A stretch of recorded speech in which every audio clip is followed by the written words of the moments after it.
കൂടുതൽ വാർത്തകളും വീഡിയോകളും കാണാൻ ഈ ചാനൽ സബ്സ്ക്രൈബ് ചെയ്യുക. കൂടെ ബെൽ ബട്ടൺ അമർത്തുക. ഏഷ്യ ലൈവ് ടിവിയുടെ ജ്യോതിഷ പ്രോഗ്രാമിലേക്ക് നിങ്ങൾക്ക് ഏവർക്കും സ്വാഗതം. ഇന്ന് ഞാനിവിടെ പറയാൻ പോകുന്ന ജ്യോതിഷ വിഷയം ദുസ്വപ്നമാണ്. ദുസ്വപ്നഫലം. സ്വപ്നങ്ങൾ പലതും ഉണ്ടാവും ഇല്ലേ? നല്ല സ്വപ്നങ്ങളൊക്കെ കാണുന്നവരുണ്ടാവും, ദുസ്വപ്നം കാണുന്നവരുണ്ടാവും. നല്ല സ്വപ്നം കാണുമ്പോൾ നമ്മൾ സുഖമായി കിടന്നങ്ങോട്ട് ഉറങ്ങും അല്ലേ? നല്ല സുഖമായിട്ട് ചിലപ്പം രാജാവോ മന്ത്രിയോ അല്ലെങ്കിൽ നല്ല സുഖാനുഭവങ്ങളായിട്ട് കാണുന്ന ചില വിഷയങ്ങളൊക്കെ കണ്ടു കഴിഞ്ഞാൽ നമ്മൾ തീർച്ചയായിട്ടും അതിൽ ലയിച്ചങ്ങനെ കിടന്നുറങ്ങിപ്പോവും ഇല്ലേ? സ്വാഭാവികമാണത്. എന്നാൽ ദുസ്വപ്നം കണ്ടാലോ?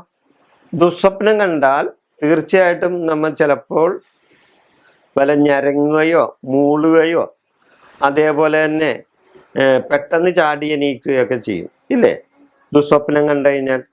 അപ്പം അങ്ങനെ ദുസ്വപ്നം കണ്ടാലുണ്ടാവുന്ന ചില കാര്യങ്ങൾ, അതിൻ്റെ അനുഭവത്തിൽ വരാവുന്ന ചില കാര്യങ്ങളുമാണ് ഞാനിത് പറയുന്നത്.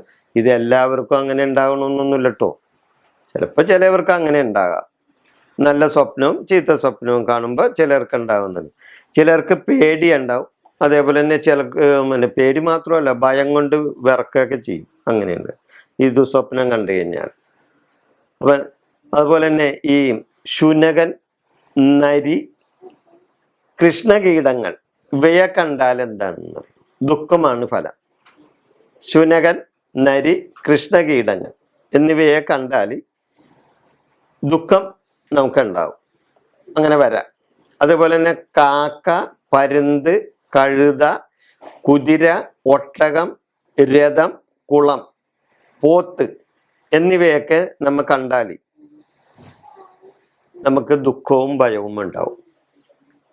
ഞാനൊന്നും കൂടി പറയാൻ വേണമെങ്കിൽ കാക്ക, പരുന്ത്, കഴുത, കുതിര, ഒട്ടകം, രഥം, കുളം, പോത്ത് ഇവയൊക്കെ കണ്ടാൽ നമുക്ക് ദുഃഖം ഉണ്ടാവും.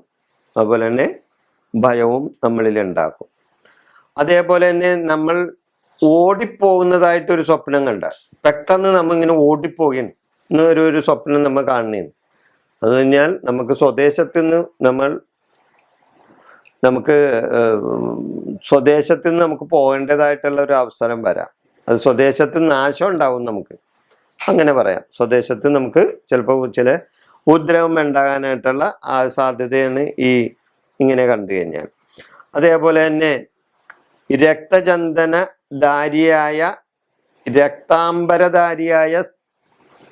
രക്താംബരധാരിയായി നടക്കുന്ന സ്ത്രീകളെ കണ്ടാൽ അല്ലെങ്കിൽ നാരികളെ കണ്ടാൽ മരണഭയം ഉണ്ടാവും. രക്താംബരധാരികളായ സ്ത്രീകളെ കണ്ടാൽ മരണഭയം ഉണ്ടാകാം. അതായത് നമ്മൾ മരിച്ചു പോകും എന്നുള്ള ഒരു തോന്നൽ നമ്മളിൽ ഉണ്ടാവും. അങ്ങനെയാണ്. അതുപോലെ തന്നെ അതേപോലെ തന്നെ എള്ള്, പന്നി, പൂച്ച ഇവയെ കണ്ടാലും നമ്മൾക്ക് മരണഭയം ഉണ്ടാവും. എള്ള്, പന്നി, പൂച്ച ഇതിനൊക്കെ സ്വപ്നത്തിൽ കണ്ടാൽ നമ്മൾക്ക് മരണഭയം ഉണ്ടാകാം. അങ്ങനെയാണ് അത് പറയുന്നത്. അതേപോലെ തന്നെ കൃഷ്ണസർപ്പത്തെ, തേൻ, പഞ്ചസാര, തൈര് ഇതൊക്കെ കണ്ടു കഴിഞ്ഞാൽ നമുക്ക് ധനനാശവും ഭയവും മരണഭീതിയും ഉണ്ടാവും എന്നാണ് പറയുന്നത്. തേന്, പഞ്ചസാര, തൈര്, അതുപോലെ തന്നെ സർപ്പങ്ങൾ ഇവരെയൊക്കെ കണ്ടു കഴിഞ്ഞാൽ നമുക്ക് ധനനാശവും ഭയവും മരണഭീതിയും ഉണ്ടാവും എന്നാണ് ആചാര്യന്മാർ പറഞ്ഞിട്ടുള്ളത്. അതേപോലെ തന്നെ ആകാശത്ത് നിന്ന് നക്ഷത്രങ്ങൾ താഴേക്ക് പതിക്കുന്നതായി കണ്ടാൽ, ഇപ്പൊ സ്വപ്നത്തിൽ ഇങ്ങനെ നോക്കി കിടക്കുമ്പോൾ ആലോചിച്ച് കിടക്കുന്ന സമയത്തായിരിക്കുള്ളൂ ആകാശത്ത് നിന്ന് നക്ഷത്രങ്ങൾ താഴേക്ക് വരുന്നതായിട്ട് നമുക്കൊരു തോന്നലുണ്ടാവും. അങ്ങനെ വന്നാൽ ധനനാശവും ഭീതിയും നമ്മൾക്കുണ്ടാവും. ധനനാശവും ഭരണഭീതിയും അങ്ങനെ ഉണ്ടാവും. അതേപോലെ തന്നെ സമുദ്രം, മണൽത്തിട്ട, താമര പൊയ്ക, ധനനാശം, എണ്ണ തേച്ചു കുളി കണ്ടാൽ ഇങ്ങനെയൊക്കെ അതുപോലെ രോഗം ഇതൊക്കെ ഉണ്ടാവും. ധനനാശം ഉണ്ടാവും, എണ്ണ തേച്ച് കുളി കണ്ടു കഴിഞ്ഞാൽ, ഇപ്പൊ എണ്ണ തേച്ച് കുളിക്കുന്നതായിട്ടൊരു സ്വപ്നം കണ്ടു കഴിഞ്ഞാൽ നമ്മൾക്ക് രോഗങ്ങൾ ഉണ്ടാകാൻ സാധ്യതയുണ്ടെന്നാണ് പറയുന്നത്. അതുപോലെ തന്നെ സമുദ്രം, മണൽത്തിട്ട, താമരപ്പൊയ്ക ഇതൊക്കെ കണ്ടു കഴിഞ്ഞാലും നമുക്ക് ധനനാശം ഉണ്ടാകും എന്നാണ് പറയുന്നത്. അതന്നെ. അതുപോലെ തന്നെ പല്ല് കൊഴിയുന്നത് കണ്ടാൽ സന്താപവും ബന്ധുനാശവും ഉണ്ടാവും. നമ്മുടെ കല്ല് പോയിന്നോരോ പല്ല് കൊഴിഞ്ഞു പോകുന്നതായിട്ടൊരു സ്വപ്നം കണ്ടു കഴിഞ്ഞാൽ നമുക്ക് ബന്ധുനാശവും അതേപോലെ തന്നെ സന്താപങ്ങളും ദുഃഖങ്ങളും ഉണ്ടാവും. അതേപോലെ തന്നെ അതേപോലെ തന്നെ പിശാചുക്കളെയും അതേപോലെ തന്നെ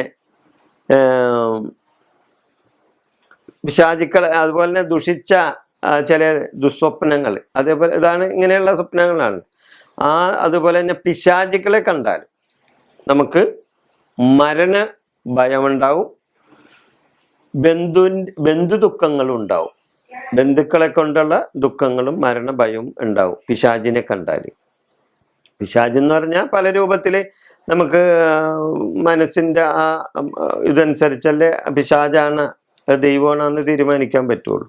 അത് ഭീകരമായ എന്തെങ്കിലും ഒരു രൂപം കണ്ടു കഴിഞ്ഞാൽ തീർച്ചയായിട്ടും പിശാചിന്റെ രൂപമായിട്ട് കാണാം, ഇല്ലേ? അങ്ങനെ വരെയുണ്ട്. അപ്പോൾ അഗ്നി കണ്ടാൽ, ഇപ്പൊ സ്വപ്നത്തിൽ തീ പിടിക്കുന്നതായിട്ട് കണ്ടെന്ന് വെച്ചു, അവിടെ നമുക്ക് നാശമായിരിക്കുള്ളൂ ഉണ്ടാകാൻ പോകുന്നത്. അഗ്നി കണ്ടാൽ സ്വപ്നത്തിൽ. അതുപോലെ തന്നെ അപകടങ്ങളെ കണ്ടാലാ, ഒരു അപകടത്തിൽ നമ്മൾ പെട്ടു എന്ന് വിചാരിക്കും. അങ്ങനെ ഒരു സ്വപ്നമാണ് അപകടത്തിൽപ്പെട്ട്. അപ്പൊ പേടിയും ഭയവും ഉണ്ടാവും. അതുപോലെ തന്നെ സർപ്പങ്ങളെ കണ്ടാലാ വിഷഭയവും എന്നിവ ഉണ്ടാകാം. സർപ്പങ്ങളെ നമ്മൾ കണ്ടു എന്ന് വെച്ചോ, സ്വപ്നത്തിൽ വിഷഭയം ഉണ്ടാവും. അപ്പൊ ദുസ്വപ്നങ്ങളെ പറ്റിയാണ് ഞാൻ പറഞ്ഞത്. നല്ല സ്വപ്നങ്ങളെ പറ്റിയൊന്നുമല്ല ഞാൻ പറഞ്ഞത്. ദുസ്വപ്നങ്ങൾ ഇങ്ങനെ ഉണ്ടായാൽ, നല്ല സ്വപ്നങ്ങൾ ഒന്നാണെങ്കിൽ പിന്നെ അതിനെപ്പറ്റി പറയേണ്ട കാര്യമില്ലല്ലോ, നല്ലത് അനുഭവിക്കാം. ഈ ദുസ്വപ്നങ്ങൾ ഇങ്ങനെ കാണുമ്പോൾ എന്താ ചെയ്യേണ്ടത്? നിങ്ങൾ അപ്പൊ അതിന് സർവേശ്വര ചിന്ത ഇതിന് ഏറ്റവും അത്യാവശ്യമാണ്. ഈ സമയത്ത് നമുക്കിത് ഇല്ലാതിരിക്കാൻ, രാത്രി കിടക്കാൻ നേരത്ത് നമ്മൾ ഈശ്വര ചിന്തയോടും അതേപോലെ തന്നെ ദേവീ സ്തുതികളൊക്കെ ചൊല്ലി അല്ലെങ്കിൽ ശിവശങ്കര സ്തുതിയൊക്കെ ചൊല്ലി നമ്മൾ കിടന്നാൽ തീർച്ചയായിട്ടും നമുക്ക് ഇങ്ങനെയുള്ള ദുസ്വപ്നങ്ങളൊന്നും ഉണ്ടായിന്ന് വരില്ല.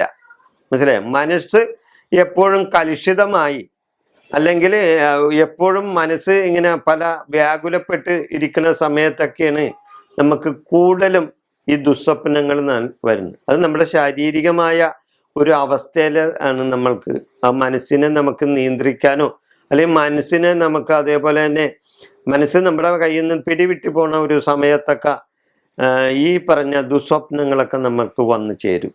മനസ്സിലായോ? അപ്പൊ അതിന് ഈശ്വര ചിന്തയാണ് ഏറ്റവും നല്ലത്. അതേപോലെ തന്നെ ലഗ്നാധിപനോ അല്ലെങ്കിൽ രാശ്യാധിപനോ അതല്ലെങ്കിൽ നവഗ്രഹങ്ങൾക്കൊക്കെ പൂജയും വഴിപാടും ഒക്കെ നടത്തിയാൽ ദുസ്വപ്നങ്ങൾ കാണുന്നതിൽ നിന്നും നിങ്ങൾക്ക് മുക്തി നേടാൻ സാധിക്കുന്നതാണ്. ഈ വിഷയം ഞാനിവിടെ അവസാനിപ്പിക്കുകയാണ്. നിങ്ങൾക്ക് നന്ദി, നമസ്കാരം.